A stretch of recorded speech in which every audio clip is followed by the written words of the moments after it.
মাছের মাথা দিয়ে বাঁধাকপির তরকারি কিভাবে রান্না করলাম দেখো বন্ধুরা।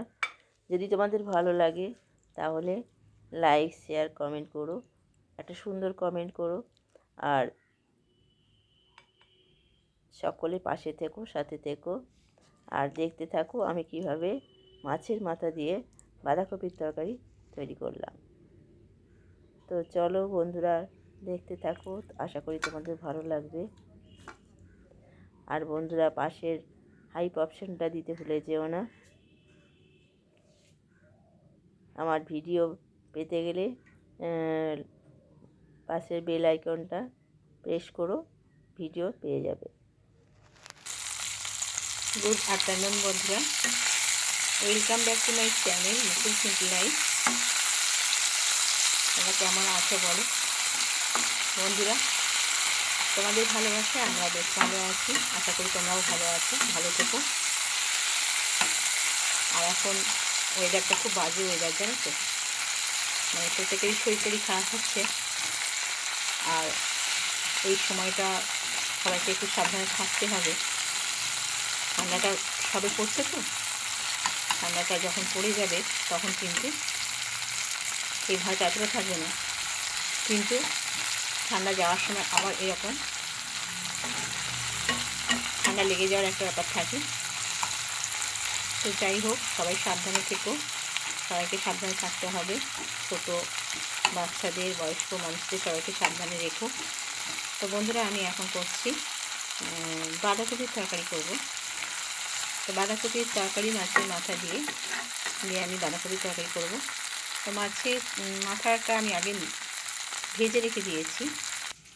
তো বন্ধুরা, আমি আগে কিন্তু মাছের মাথাটা ভেজে রেখে দিয়েছি। আর এখন আমি টমেটো পেঁয়াজটা ভেজে নিচ্ছি। আর এখানে আমার মশলাও কিন্তু করা হয়ে গেছে, মশলাটা দিয়ে দেবো এবার। তো বন্ধুরা দেখো, আমি এখানে মশলাটা দিয়ে নিয়েছি। পেঁয়াজ টমেটোটা ভাজা হয়ে গেছে, তার সাথে মশলাটা দিয়ে দিয়েছি। আর মশলা দিয়েছি ওই আদা দিয়েছি, আদাটা আমি না ছেঁচে নিয়েছি, বাটিনি। আর সাথে হলুদ লঙ্কা একটু জিরে গুঁড়ো দিয়েছি। তো এটা নিয়ে আমি এখন আগে ভালো করে কষে নেব। আর বাঁধাকপিটা কিন্তু আমি আগের থেকে একটু ভাপিয়ে রেখেছি, কেননা এখনকার বাঁধাকপি বুঝতেই পারছো একটু শক্ত থাকতে পারে। তো সেই জন্য বাঁধাকপিটা একটু ভাপিয়ে নিয়েছি। তো অল্প সামান্য ভাপিয়েছি আমি, একটা সিটি দিয়ে নিয়েছি।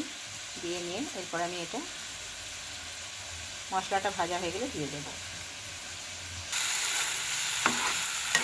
তো বন্ধুরা, এখনও মশলাটা একটু কষবো আমি, এখনও কষা কমপ্লিট হয়নি।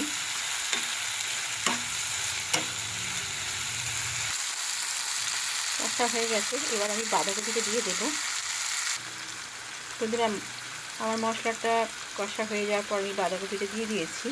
এরপর এই মাছের মুড়ো তেল যা আছে সেগুলো সবগুলো দিয়েই আমি নেড়ে নেব।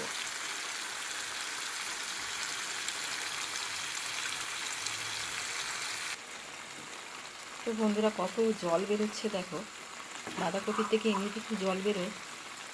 তা মাছের মাথা দিয়ে এরকম বাঁধাকপির তরকারি তাদের খেতে ভালো লাগে তারা অবশ্যই জানাবে, ঠিক আছে? আমাদের তো ভীষণ ভালো লাগে মাছের মাথা দিয়ে বাঁধাকপির তরকারি। আর চিনির মধ্যে দু একটা নকুল দানা ছিল, ওই নকুল দানাগুলো চামচে করে চলে গেছে। তো এই জলটা একেবারেই শুকিয়ে না গেলে কিন্তু ভালো লাগবে না, একদম জলটাকে শুকিয়ে নিতে হবে। আর এই বাঁধাকপির টেস্ট, যারা বাঁধাকপি খেতে ভালোবাসো তাদের তো মানে খুবই ভালো লাগবে। অনেকেই আবার মাছের মাথা দিলে বলে আষ্টে গন্ধ ছাড়ে, কিন্তু আমাদের কিন্তু আষ্টে গন্ধ লাগে না। আর এতে হ্যাঁ বন্ধুরা, অনেকটা গরম মশলা দিয়ে দিয়েছি, ঠিক আছে? তো ভীষণ সুন্দর টেস্ট হয়েছিল। আর মাছের মাথা দিয়ে বাঁধাকপির তরকারিতে অতটাও মিষ্টি দিতে লাগে না। নিরামিষ বাঁধাকপির তরকারিতে যেমন একটু বেশি মিষ্টি লাগে, মাছের মাথা দিয়ে বাঁধাকপির তরকারি কিন্তু এতটা মিষ্টি লাগে না, একটু ঝাল ঝাল মিষ্টি নুন হবে এরকম ব্যাপার আর কি। তো বন্ধুরা, অসাধারণ টেস্ট হয়েছিল। যদিও আমরা বাঁধাকপি খেতে ভালোবাসি, সেই জন্য আমাদের নিরামিষ বাঁধাকপিও ভালো লাগে, আবার মাছের মাথা দিয়ে যে বাঁধাকপিটা হয় সেটাও খুব ভালো লাগে। তোমরা সকলেই এই রান্নাটা করো। আর আমি প্রতিদিন যে সমস্ত রান্নাগুলো হয় সেইগুলোই দেখাই, আমি আলাদা করে কিছু রান্না করে তোমাদের দেখাই না। যেহেতু আমাদের ডেলি ব্লগ, সেহেতু আমাদের প্রতিদিনই শেয়ার করতে হয় কিছু না কিছু। তো আজকে মানে যে সমস্ত রান্না হয়েছে, মানে যে মাছের ঝোল হয়েছে, হ্যাঁ, তারপরে ডাল হয়েছে, একটা শিমের তরকারি হয়েছে, শিম আলু দিয়ে তরকারি হয়েছে, আর তার সাথে হচ্ছে এই বাঁধাকপির তরকারি। এই বাঁধাকপির তরকারিটাই আমার মনে হলো যে আমি একটু তোমাদেরকে শেয়ার করি। এটা জানো তো, যার যেখানে দুর্বলতা, আমার বাঁধাকপির তরকারি খেতে খুব ভালো লাগে। রুটি, লুচি, পরোটা, ভাত যাতেই দেবে না কেন, আমার বাঁধাকপি খেতে খুব ভীষণ ভালো লাগে। তো তোমাদের তরকারি বাঁধাকপি খেতে ভালো লাগে অবশ্যই জানাবে।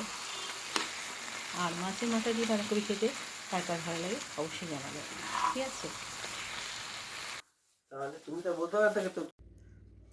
মাছের মাথা দিয়ে বাঁধাকপির তরকারিটা করার জন্য